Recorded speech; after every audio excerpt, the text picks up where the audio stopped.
और इस तरफ इंग्लिश मीडियम वाले छात्रों के क्वेश्चन दिए गए हैं। और सभी विद्यार्थियों से निवेदन है कि यदि चैनल पर नए हैं तो प्लीज़ चैनल को सब्सक्राइब जरूर करें, क्योंकि इस चैनल के माध्यम से आपकी 100% तैयारी करवाई जाएगी। इसके बाद प्रश्न क्रमांक 2 है, रिक्त स्थानों की पूर्ति कीजिए। पहला प्रश्न है, इसका आंसर आपको जो है कमेंट सेक्शन में आपको बता दिया जाएगा या टेलीग्राम चैनल पर आपको बताया जाएगा। दूसरा है, एक चर वाले प्रत्येक रैखिक समीकरण का क्या होता है, एक हल होता है। वे रेखाएं जो एक ही रेखा के समांतर होती हैं परस्पर क्या होती हैं, बराबर होती हैं। इसका आंसर क्या होगा, बराबर हो जाएगा। समबाहु त्रिभुज का प्रत्येक कोण होता है तो 60 अंश का होता है। जब दो कोणों का योग 90 अंश होता है तो वे कोण जो है पूरक कोण कहलाते हैं। क्या कहलाते हैं, पूरक कोण कहलाते हैं।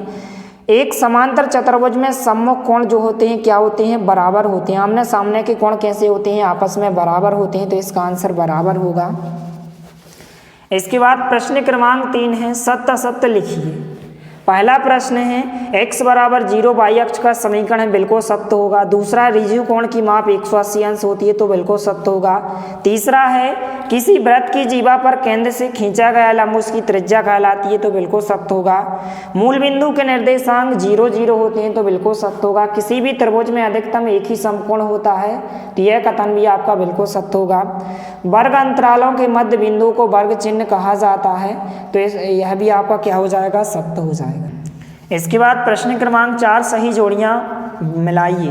पहला, समांतर चतुर्भुज समचतुर्भुज एक क्या होता है, तो समचतुर्भुज जो होता है एक समांतर चतुर्भुज ही होता है। y अक्ष पर स्थित बिंदु का नाम, तो y अक्ष पर स्थित बिंदु का नाम जो यहाँ पर बिंदु हो जाएगा 0 4 हो जाएगा।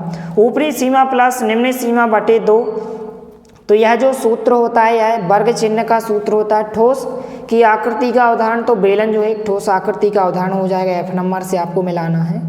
इसके बाद त्रिभुज का क्षेत्रफल तो होता है D नंबर का ऑप्शन जो दिया गया 1/2 आधार गुणित ऊंचाई। समीकरण इसका एक हल होगा, तो इसका जो हल होगा 0 और 3 होगा, यहाँ पर ऑप्शन नंबर C। तो इस प्रकार से सही जोड़ियों के आंसर हो जाएंगे। इसके बाद प्रश्न क्रमांक 5, एक शब्द या एक वाक्य में उत्तर लिखिए।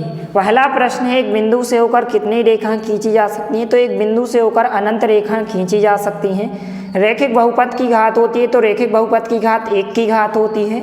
-5 और 2 की x अक्ष से दूरी, तो x अक्ष से दूरी क्या हो जाएगी, जो y का मान होगा 2 इसकी दूरी हो जाएगी। आंसर कितना होगा, 2 होगा इसका।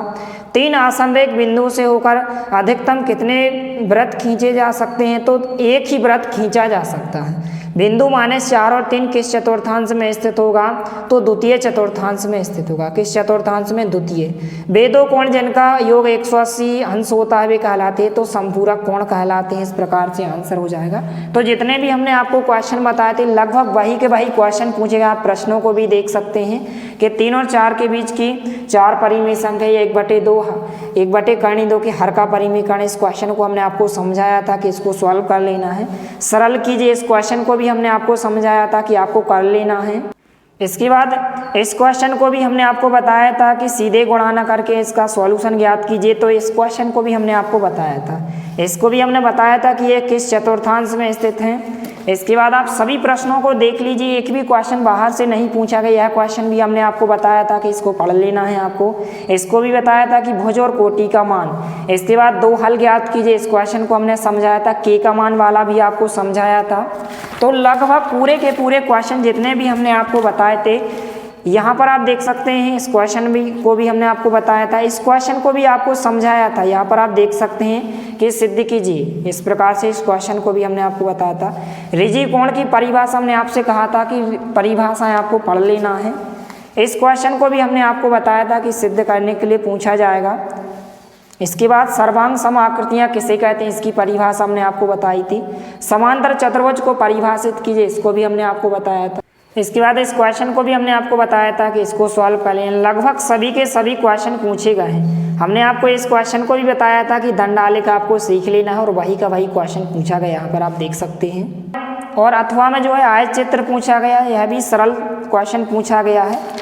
इसके बाद और भी आप क्वेश्चन देख सकते हैं। लगभग पूरे के पूरे क्वेश्चन पूछे गए, जितने भी हमने आपको यह क्वेश्चन बताए थे।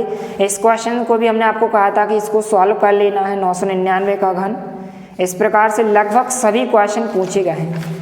इसके बाद हमने इस क्वेश्चन को भी आपको बताया था कि इसको भी आपको सॉल्व कर लेना है। यह हमने आपको समझाया था कि इसको आपको तैयार कर लेना है।